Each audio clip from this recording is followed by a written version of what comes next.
let's move further and we talk about fats.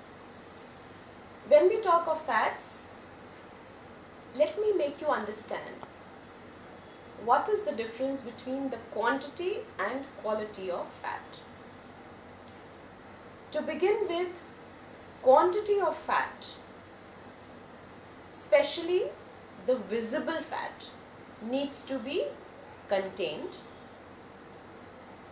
but in totality, fats can contribute in a normal, sedentary, urban adult less than 20% of the calories. Now, when I say less than 20% of the calories coming from fat, what we are really looking at is that the visible fat. What is the visible fat? It's the oil, it's the ghee, it's the butter, anything which you add visible to the food has to be close to 10 to 15 grams. I would be happier if it is close to 10, but definitely not at all more than 15 grams. Now, if I have to break this 15 grams into teaspoons, it equals to 3 level teaspoons. And if I say 1 level tablespoon per person per day or 3 level teaspoon per person per day, it ranges from 10 to 15 grams. Now, why is it important that we pay attention to the quantity of fat? Because if we do not pay attention to this quantity of fat which we are adding visibly in our food, and one of the best way to know how much of visible fat you are using is to find out how much of oil, butter, ghee you bought, how long did it last, and how many members are there in your family.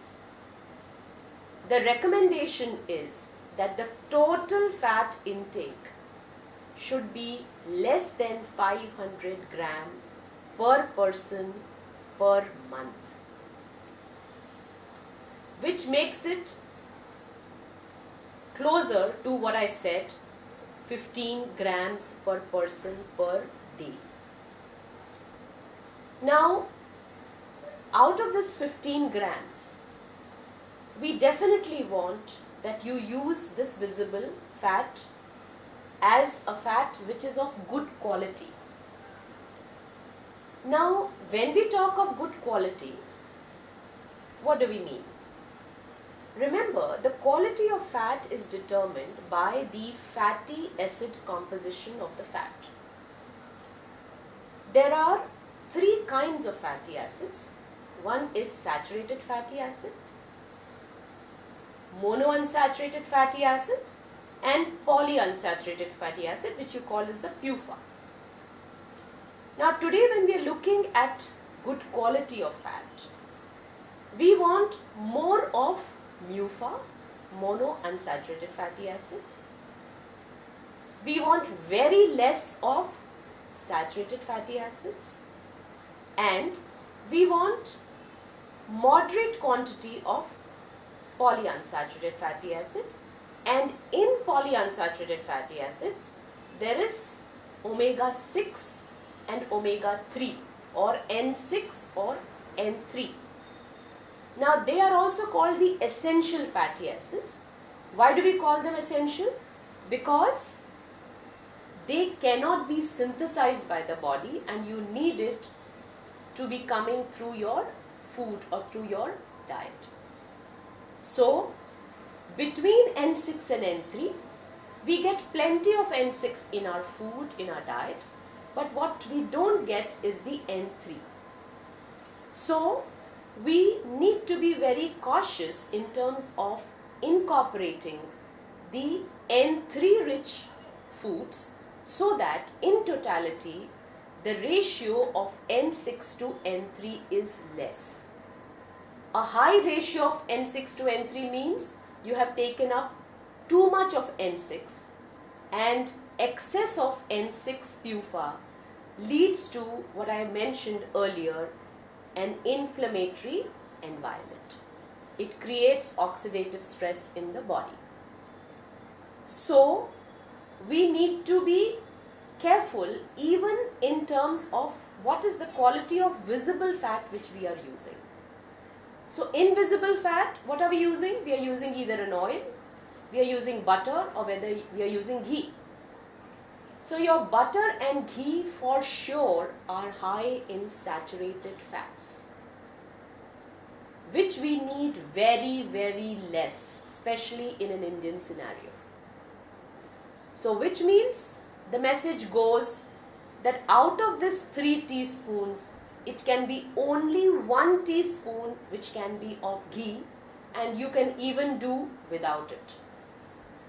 The remaining has to come from an oil which is providing you these fatty acids in the desired proportion. So what these oils should be rich in? The oil which you are using should be high in MUFA, high in omega-3, so that you get a good N6 to N3 ratio and you get a good amount of MUFA. Now, there is no single oil which will give you everything in the right proportion unless you are using a blended oil. Today, with science, innovation, we are in a position to make blends of oils wherein we are using 2 oils. Say for example, we are using rice bran with soya bean. Now rice bran is an oil which is high in MUFA, moderate in N6, whereas soya bean is an oil which is high in N3. So this combination is closer to giving you good amount of MUFA and a good ratio of N6 to N3. India is a country which has varied ethnic regions, and every Indian wants to be closer to the ethnic region where he or she belongs. So if that be the case, we can make use of 2 different oils. One oil which is high in MUFA. Okay, which are the oils which are high in MUFA? You have groundnut oil which is high in MUFA. You have olive oil which is highest in MUFA. You have rice bran oil which is high in MUFA. Now between the 3, which is closer to the Indian cuisine is your rice bran oil and groundnut oil. But olive oil is not that conducive to Indian style of cooking. But yes, it is one of the richest source of MUFA, mono unsaturated fatty acid. In omega-3 or N3 rich oils, you have the soya bean oil and you have the mustard oil.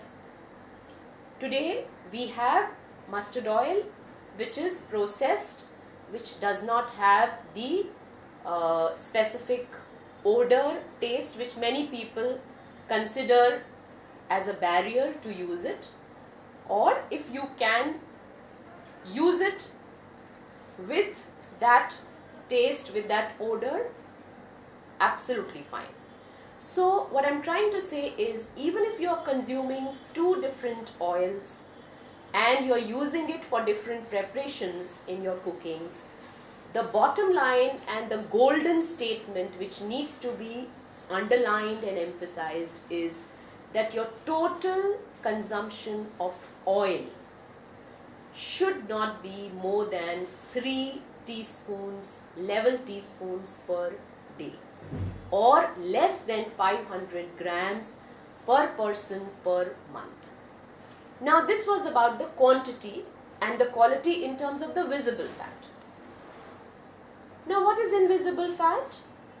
You get fat from various foods. You get fat from milk and milk products. You get fat from animal products. You get fat from animal proteins, your egg. or especially egg yolk. You get fat even from vegetables. You get fat from pulses. You get fat from cereals.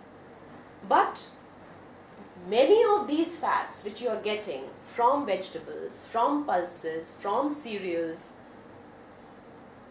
are good quality fat. When I say good quality fat, that means they are containing N3 fatty acids, which are the valuable fatty acid which we need. Your nuts and oil seeds give you a lot of fat.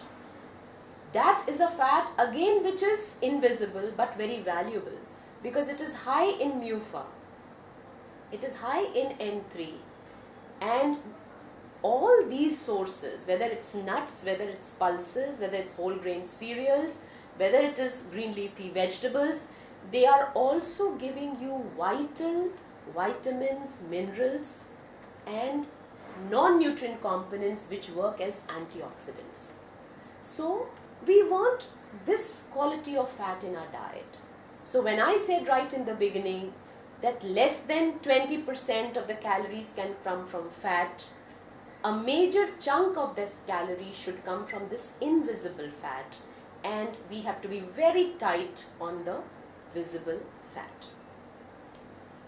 Now, if we have to strike a balance between the two, so what we need to do, we are looking at a diet which is emphasizing the use of nuts as snacks. There are a huge number of studies to date to say that incorporating nuts in place of your fried snacks, refined sugar-based snacks, refined flour-based snacks is a very good idea. Because by avoiding these foods and incorporating nuts, you are not only adding calories and proteins, but you are adding very good quality fat, good quality nutrients, which is giving you adequate satiety, which is giving you an anti-inflammatory environment in your body.